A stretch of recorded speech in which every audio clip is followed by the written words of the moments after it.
and welcome back to the podcast where you decide if that makes sense. I think every episode I'm just going to be shouting out to everyone who has subscribed.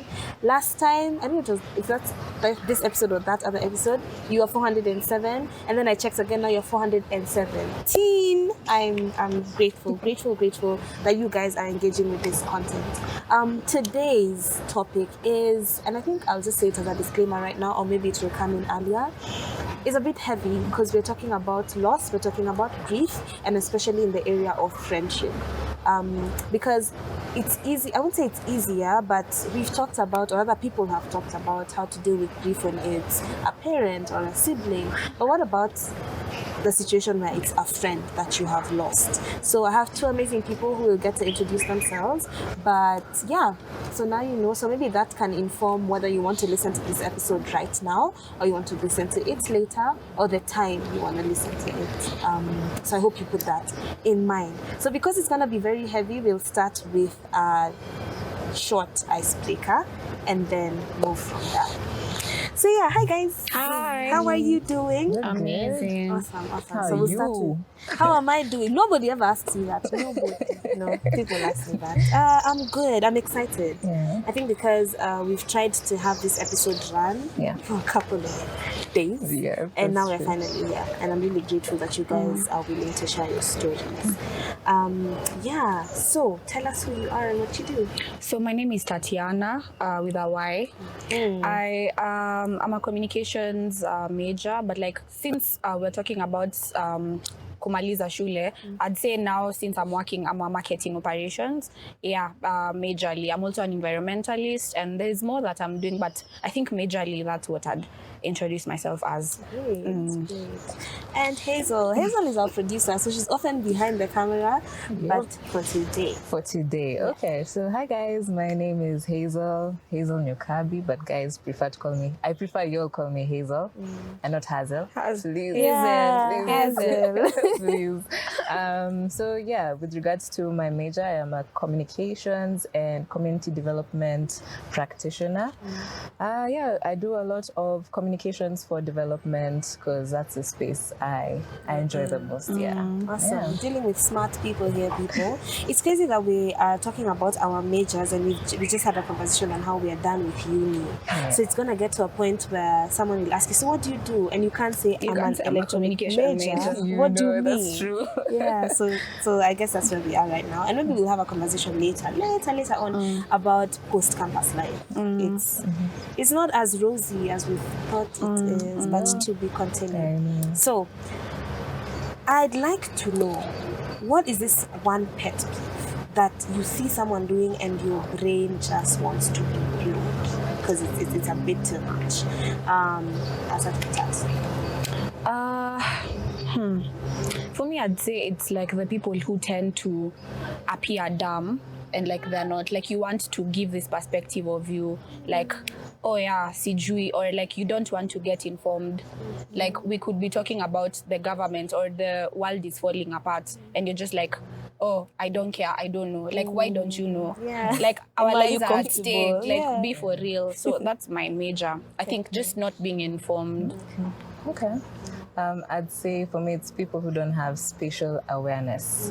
And I speak to the people who walk in town. Stop walking slowly. You can't feel people walking. That's like, And then sometimes people walking, three of them, wamefunga barabara yote. and you're like, okay, so should I walk with the cars? And you can't tell me you can't feel people like breathing down on you. Unlike yours, like, you know, I'm short, and when I'm walking in town, I can't see like what's in front of me, and people are holding hands, lovebirds. Get the hell out of guys who do PDA in town. Like, chill, we get if it was me, relax. I'll be fine. Yeah, but it's because not it's me, somebody else. move. True. Oh my goodness. Okay, yeah, I totally get it. Let me add to what you've said. Also, people who make random about turns in town. So you were going straight, then you realized you need to go back.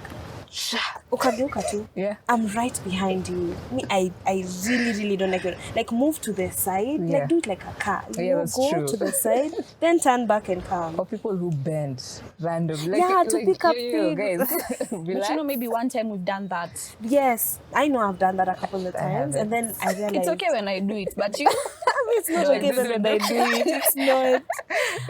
Yeah. I'd say my pet peeve, and I'm thinking now of two. One, people who poke their noses a lot. There's the once in a while where for real stuff is happening in your nose and you can something. feel something. But your fingers are always in your nose. Now for me, the unfortunate bit is I will follow that finger. You'll finish what you've done. Now I want to see what you're gonna do. Oh my with it. goodness.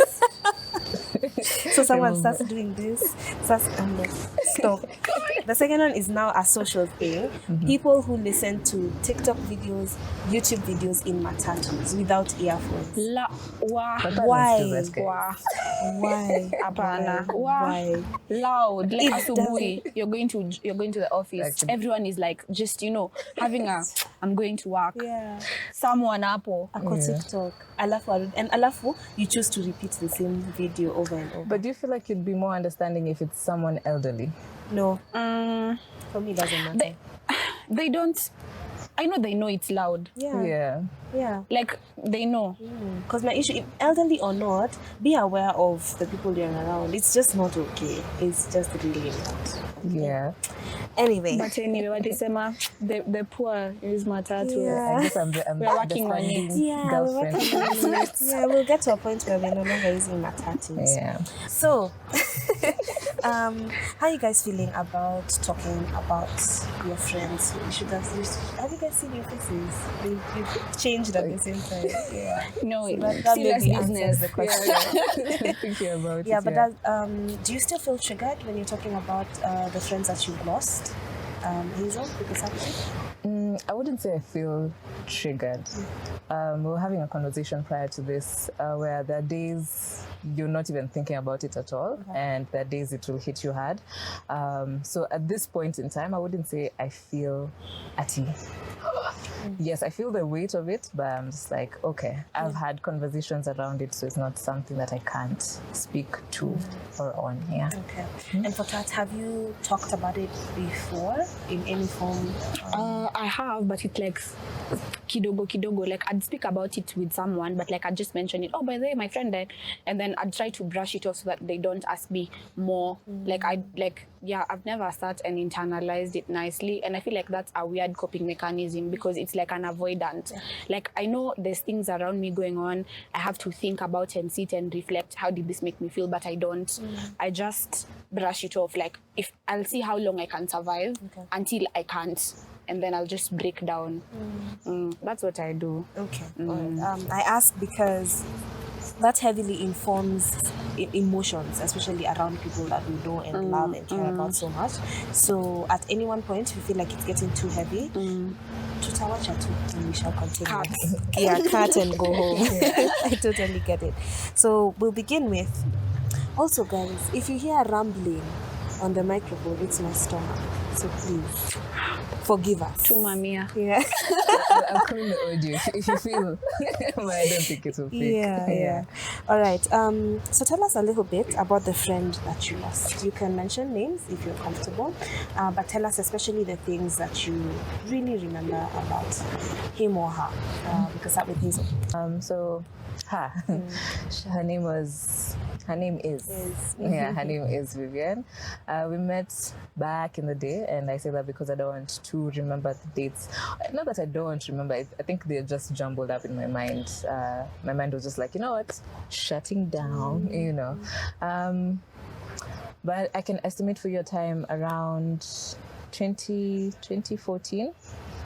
Yeah, when I was in Form 1 high school. So we met during VBS. So VBS, for those who don't know, is Vocation Bible School. We have it in our church, Parklands Baptist. And at that time, I was a volunteer. So we met volunteering. We were the ones who were, creating the arts and crafts for the kids. We were eating their food, even though we were supposed to be serving them the food. Just hanging out a lot. That's where we met, and that's where our friendship grew. Yeah. For me, I feel like I wouldn't want to mention the name, but yeah, it's a female. We met when I was 9. She was also 9, and I just think we clicked because we had the same personality. It was like both of us are loud, both of us are short, both of us are. It's just like almost the same characteristics. She was just lighter, a bit lighter than me, but it was almost we were almost the same person, and. What else? What else should I? What do you remember about her that you really So what I loved about her was that she could speak up the things that I couldn't, because I'd say I'm confident, but there are times when I felt like, okay, maybe I can brush this off, but she couldn't. She'd want to address this issue. And I think I also loved, she was playful. Like, there was a time we stole someone's bike. It was like bigger than me, and I couldn't ride a bike. She actually taught me. But like the fact that we took someone's bike, like our black mamba, and we were so small because we were like 10, and both of us were like teaching each other. Now she was teaching me how to ride, and then when the owner was coming in, literally she left the bike with me and I was the only one there. So me and Mepato were holding it alone, and I couldn't believe, like, I couldn't even see her anywhere. And I think it's the small memories that made like it's they built up to what I loved about her. Okay, Hazel, Yeah. I don't know if you mentioned what you loved about Okay, so Vivian was, she was the extrovert to my introvert, is what I would say. So she was the hyper one, I was the quiet one. So even by the time I'm saying we were stealing tea, that's not something I would do. She'd be like, see, you're hungry. I'm also hungry. Let's go, you know. It's justified. You know. And she was just the life of the party. She was very caring. She was my voice, I would say, at that point in time. When someone would do something bad to me, she'd be like, hey, you know, the same, almost similar personality in terms of, you know, this is my girl, don't do that. Yeah, so she was a ball of sunshine. Okay. Yeah. All right. So I know we will move into how you lost this friend, but was there a decline before, say for example, you lost them through sickness? Was there a decline that you saw before they eventually died? Well, I'd say, well, we were always close. Let me just mention this. We've always been close since I was 9. She was also 9.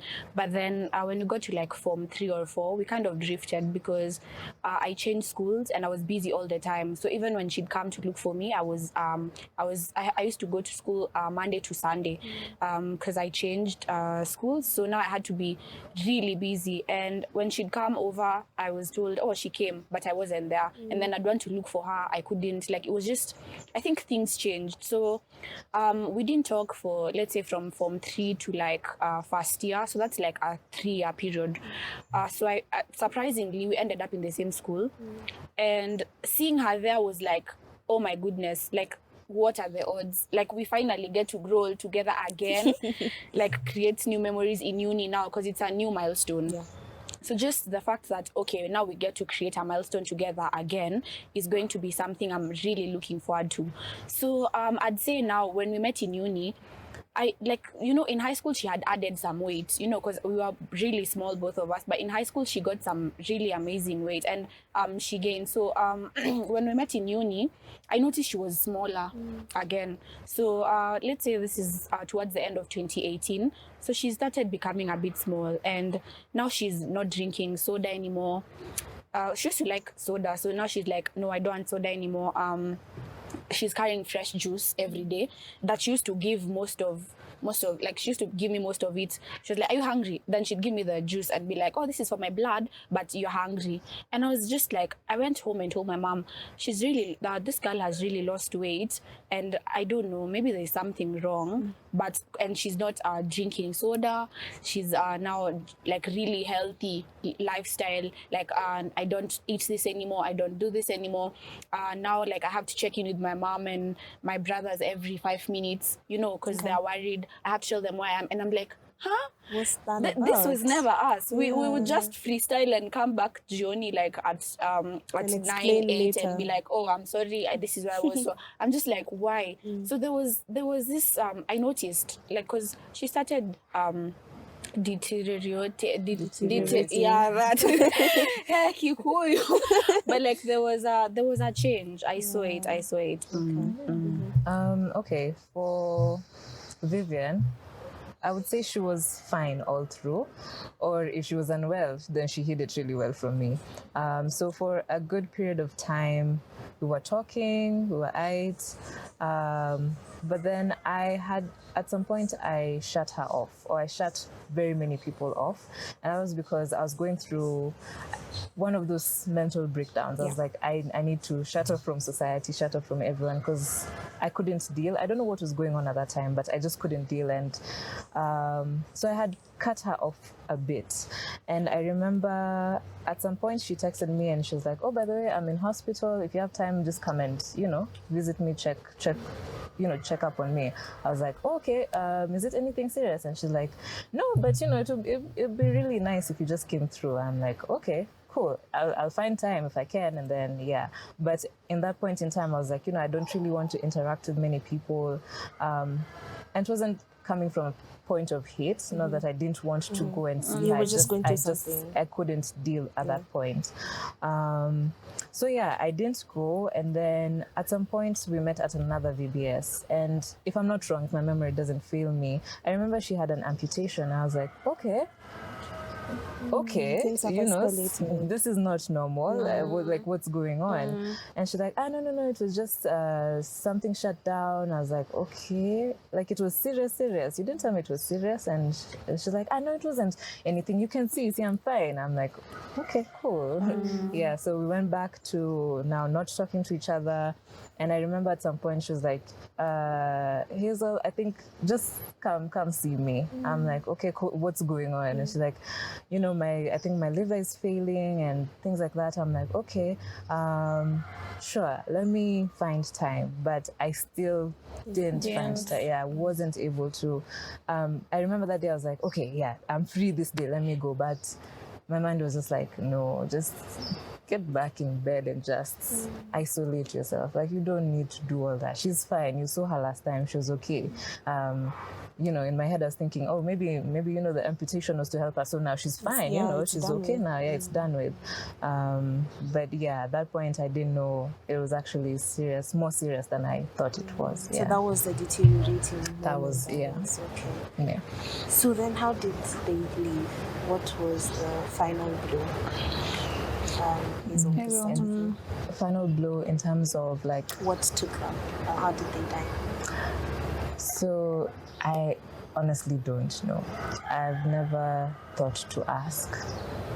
I should, but I know it had to do with all of that in terms of her system failing. I know something along the way happened, and then the announcement of her death then happened. Yeah. For me, I'd say let me go back to finding out she had cancer, because she died from cancer. It was so one day we're in class and my friend says, oh, have you seen the video of your friend? I'm so sorry about her. And I was like, which friend? And when they mentioned the name, I thought of everyone but her, everyone with that name but her. So I started thinking, oh, but she's so healthy. Like, it's like, it can't be her, of course. Like, I've never come to a point where I ever thought she'd die. It's those people who you feel like they'd live, like you'd live forever with, like, what? So now my friend says, oh, let me find it. So we're in class actually, and I see this video. At this point, when they've told you a friend of yours has died, how are you feeling? Not really died, but like has cancer. Like there's a video of them, they have cancer. Nini, that's what I'm saying. So this was 2018 towards the end, I think. I think it was 2018 towards the end. This is just a few weeks after I started questioning myself, like, why has she lost so much weight? Things like that. So I actually saw the video in class, and it was communication and culture class. I think you guys were in that class, and I actually walked out, but I don't think people noticed. I saw the video and I started crying, and I left class. I couldn't continue because what? My friend is dying. That's what I thought. Yeah, and she wasn't even cancer, dying. That's what you're yeah, when you hear of. cancer, you're like, and that point she wasn't even dying. And I feel like it always haunted me because I always had this death associated with, And even after I got out of class, I called her and I was like, I've seen the video. And like, before she tried telling me, there's a time we're in school and she told me, I have something important to tell you, we should go for food. So we went for food, and the whole time it was me talking. And it wasn't normal because I was always talking and talking. So I was just, both of us talked. But this time it's me doing most of the talking. And she's just looking at me. And, it's like someone is admiring, just talking. And we even shared a plate of fries, and she wasn't eating it anymore. But I think at this point, maybe she already knew, and she was like, what? Let me just eat. Like, what? And so when we came back to school after eating, she told me there's something I really have to tell you. And I was like, maybe later. And I brushed her off and went with some other friends of mine. Like, I think it was at a stage of my life where I was also finding myself. So it was like I was doing the most. Yeah, like you I wanna just be leave with school everyone. and do CG what. So I just told her, my friends are leaving me. Like the cars are leaving. I have to go. And I just left her there. She was like, fine, we'll talk later. Now, 2 days later, I see this video. So it's like she wanted to tell me before I see, okay. but like I brushed her off. I was like, I'll see you at school. It can't be that serious, whatever she wanted to tell me. Like we've never been a serious bunch, like unless So fun So when I called her, now this is fast forward, I called her after seeing the video. And she was like, don't worry, I'm fine. I'm even on my way to the airport. The person who is sick is comforting the person who found out, because I'm crying. And she's like, stop crying, I'll be fine. I'm actually on my way to the airport to pick my aunt. She's coming to see me, blah, blah. And I was like, I'm really sorry. I know you tried telling me. And we never used to have this heart-to-heart because we're always doing everything together. So I'd know if she's not okay. She'd know if I'm not okay. So we'd always talk about it like immediately. But now this is something we have to right now. Yeah, like right now, like this is urgent. And it was, I think, the first time we even had a heart-to-heart in terms of, and we had known each other since we were 9. And this is us being 18. And now having a heart-to-heart, like, don't worry, things will be fine. And I remember that day going to chapel. Now, the auditorium wasn't chapel at the time. It was just an auditorium because there's no chapel. There's no one there. But I went there and I just sat and cried. And I cried like for hours because I was like, she's going to die. Yeah. How did I know she was going to die? I didn't. It's just, this is the first time someone with cancer was so close to me. Yeah, it's right here. It's right here. Yeah. And like, I have been watching people with cancer not survive. Yeah. And I was just like, I don't know how to handle this. Yeah. Both of you have mentioned an aspect of your friendship where they both either tried to tell you or they tried to reach out. I'll ask a very tough question. Do you wish you did things differently, Hazel? Do you wish you went? Or how, if you could play it out differently, how would you do that? I would say I wish I did.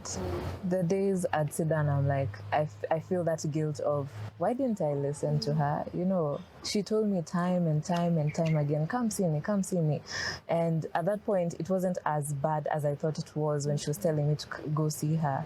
And yeah, there are times I'm like, what would it have taken from your quote-unquote mental health? That's why you're really suppressing yourself. You're like, your mental health is really that serious to just be like, no, I don't want to go.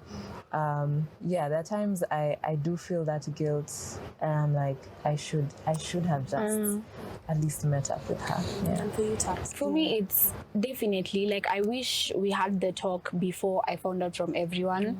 But I think for both of us, it was at a point in life when you are just going through something stuff, like, like I'm trying to find myself. I'm 18. What do I know about deep stuff like that? I just got into uni, like, you don't expect me to have everything figured out. But like, definitely, I feel like if we had this conversation again and she was like, I need to talk, because from that time till now, I have learned to talk less and listen more, because it was always me talking and talking and talking. And I came to a point where I'd be like, how are you? How are you feeling, Christine? Something like that. It's not just, I'm fine, work is great, blah, blah. Like, I do not give you any allowance, because what if that day I just took a pause and asked her, oh, by the way, how are you? How are you? Like when we're eating, what if I took time to actually do that? Yeah. And I'd say, like, sometimes even from listening to how it happened on your end, where we were at that stage in life, I don't think we had even thought of death of anyone at that point. Because if you can see, time for VBS, we're having fun. It's all, we're enjoying this moment in time. We're not thinking, by the way, Kesho, she's not going to be here, And now you're hit with that reality and you're like, wait, it happens to anyone. It's not, life is not just rainbows and sunshine. At some point, people will leave, and society doesn't really tell you, it doesn't prepare you at all for that topic of death. Death will come. That's when our society will be like, okay, let's talk about this because it's happened. Yeah. I'd say for me, I had experienced death, but not too close to home. It was always because I remember after high school immediately, there was this friend of a friend who I knew who died. It was an accident, and everyone was so sad. Nini, and I was just like, oh my God, I'm so sorry, but like. I don't feel It's not that it's not about me. Like I'm sorry, but like it's not about me. I didn't know that person. Yeah, like I had a moment to reflect, like, yeah, I knew them actually. I knew them and they knew me, but like we were not so close. So I never knew them as a person. So it didn't hit home the way this hit home. Yeah. And it's interesting because when you both talked about how you don't see death, especially at that age, it's because we often think of the natural way of dying, which is you're old, a disease catches you much later on. But in both these scenarios, it's very apparent to us a disease can catch you now. It can At your age. at this and age. now that's done. Tat, you've mentioned that for you found out because somebody asked you if you've seen the video, and that's how you knew. For Hazel, how was the news broken to you, or how did you find out that Vivian is no longer alive? Okay, so at this point, I still hadn't talked to her. Now it's been like months later. I think I was still in high school, so this is the point where now KCSE is coming along. So now all my focus is on, that pressure of, this is a life or death. If you don't pass KCSE, you're not going to get into uni. I'm thinking, okay, we're going to focus on this. And I remember I went to church that day, and so, okay, to give it context, our church, or what do we call it, the sermon, or the order of events for church on Sundays is we'll have praise and worship, then announcements, then a short praise and worship, then the sermon. So during announcements, it's everything. So it will be birthdays, then weddings, then funerals. So, we're enjoying the Sunday, and then I remember they brought up the photo first before they announced, and I was like, why is she it's time for funerals. What do you mean she's on the photos? I'm like, and then the deacon announces like, we're sad to inform you about the passing of, and I remember everything I shut off. Like everything goes silent. I'm like, no, it can't have been that serious. We talked. She texted me, she was fine. I'm like, and it's those ones where now I'm checking my phone, I'm like, but this, it's not adding up. And I was sitting with my mom at that point, and I was like, Mom, that's my friend. And she's like, for real? I'm like, yeah. And we just went silent because that point you don't know what to say. Even her, she doesn't know what to tell you. She's like, what do I tell you? And I remember I didn't have any emotions for that entire sermon. I don't know what was talked about that day. I just in my head I'm just thinking, I'm looking at the screen, I'm like, that was her photo. Like, she's gone. And that announcement was to say that her funeral service was going to happen. I think it was in a week's time, in the church itself. And I was like, okay, wow. So this actually happened. And before you continue, it's the aspect of you telling, like when, for example, you find out someone has died, and then someone tells you, maybe you're not very related to them. It's like maybe now your mom, when you talk, it's like, comforting someone, it's not easy. Like, because what do you say? It will be okay. Will it really be okay? Because even myself, people, don't worry, it will be fine. But when it happened to me, people are like, it will be okay. What will be okay? Yeah, what will she's be not okay? coming Should back. be okay. It was like that. Wow. I was actually trying to write down a question that I think we'll move on with it later. But after this was told to you, do you wish it was done differently? Do you wish you knew this news in a different way? And we'll start with you, Tat. Do you wish that you found out in a different way? Okay. Yeah. So for me, how I actually found out now she died. So she died in 2020. This is like after a year of fighting, a year and some months of fighting for her life. She was really strong because she went for chemo. They said it's done. Now you're healthy. And then after a few months, it came back. And when it came back, it was when the country was on lockdown. So there's only little you could do. Yeah, like you can't visit. even see her. And you know, I think the funny thing is when she was in the country, I think before she went to India the first time, I was always telling her, I'm coming to see you at home. I'm coming to see you. I'm coming to see you. I never did. It's like I had this fear that this may be the last, I don't know. But I never went to see her. I'd only see her at school. And then after that, I'll be like, oh, by the way, I know I'm supposed to come see you. I will come see you. Yeah. I never did.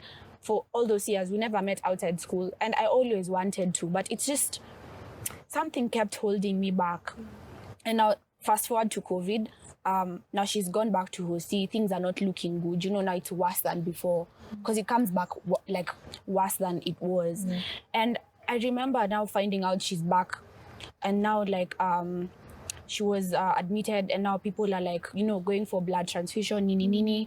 And I actually set a date. So we're doing our exams. They were ending on the, is it 14th? So I said, I'm going to come see you 11th. So I said, I'm coming to see you immediately after our exams. And actually she died, I think the same day we were finishing our exams or something. She died on the 10th. Because the thing is, I wanted to go. And how I found out was, so we had this group for updates. So we get the updates. They're like, yeah, she's doing okay today. Or yeah, we need more blood, you know, things are not. But like on the first, and there's this thing, I actually said that we'd talk, I'd bring it up. It's I think Surge. Surge, I don't know if you guys have heard about the Surge.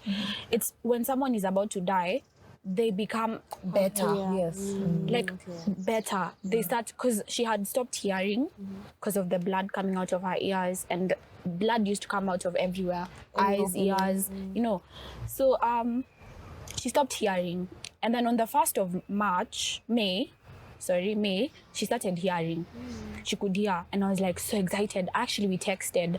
I was like, I'm so glad you're feeling better. I'll come see you at Hosi immediately after exams, because aliniambia they allow visiting, but very you know, limited time because of COVID and all. So she was like, I can't wait to see you. And I was like, I've been praying for you, you know, every day. And I think what hit me is we used to pray for her every night at my house, because my whole family knew her, even my shosho, everyone, because we've grown up together. So this is we used to pray for every single night during Bible study. So after Bible study, time to pray, my mom would always be like, and we're praying for, you know, pray for her, Nini. And the day she died, when the news was broken to me, that was the first time it hit, because that was the first time her name wasn't mentioned in prayer. And it was just like, oh my God. It's like somehow really? You knew it's done. Yeah, you know, like, and my mom she was so careful about it. She didn't pray about it like, yeah, and we also pray. No, she didn't. It was always, we're praying for her, you know, just let your will be done, blah, blah. And this time we didn't. And so how I found out she died is in the update group. So actually I put my phone down for a minute after being told, yeah, she's doing so much better, you know. So I think I was actually reading something, and then my phone was just notifications. And imagine, I knew before I touched the phone. I knew it's because my phone hasn't been blowing up for so long. Phone simu imekauka. Alafu all of a sudden, it's just messages. Before I even took it, I started crying, literally screaming. And I remember my baby brother actually coming and like, what's going on? He's never seen me. Actually, he had never seen me crying. And I'm just screaming. It wasn't even crying. And everyone was home because it's COVID. So my dad had never even seen me have an emotional. It was always my mom. Like, you know, moms are like most of the time. This time, everyone was there. My brothers, my mom, my dad. And I was just screaming. And my mom came and I just told her she's died. Because now I took the phone and like, yeah, you know, everyone was crying. I knew that I knew, I had a feeling, but when I now opened, it was just like, yeah, no. So, because it was like, oh, we're very sad to announce. And I just couldn't believe. And you know, the last conversation me and her had was her telling me, I told her, I'm really stressed about you, know, I'm worried. And she was like, don't be, I'll be fine. And I told her, I love you. And she said, I love you too. And I said, just hang in there. And she didn't respond to the hang in there. I just said, just hang in there.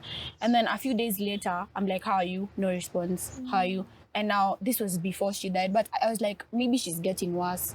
You know, I just knew. Yeah, and for you, Hazel, how was the news? Oh, you said the news. She said, oh, but I didn't answer the question for I wish. If I wish, I actually wish I was there. Like, like a part of me wishes I was there to see her. Maybe I'd accept it more than I did, because maybe I'd see, I'd even see the state she was in last minute, because the people who went to see her told me she was like, it's like it's not her anymore, like become so skinny, like no life, like the voice is her, but like it's not her, and I wish I saw that for myself, because maybe I'd accept, she has to go because she's really suffering.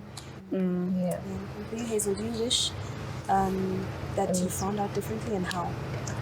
Okay, so Vivian and I had a close friend that we also met through VBS. I won't mention his name, but it's a guy. And we used to be in communication with him. Like once in a while, he'll be like, how you doing? Vivian misses you. But I'm like, yeah, I'll talk to her. And true to my word, I would talk to her. I'd be like, how you doing? And she'd be like, yeah, I'm doing good. How you doing? How's life going? How's school and everything? There are days I sit down and think to myself, because definitely he would have been amongst the people who were told first before it was announced in church.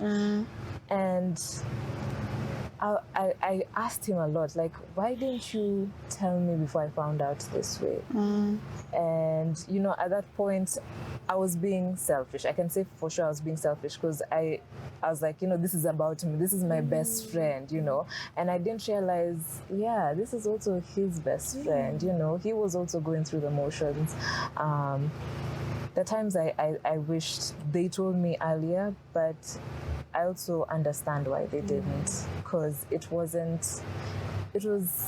something that shocked all of us. We didn't know that it was going to happen. She was fine. She was texting us, everything was okay. She was checking in on us. She was still her same bubbly energy. Though I do wish, people had told me personally.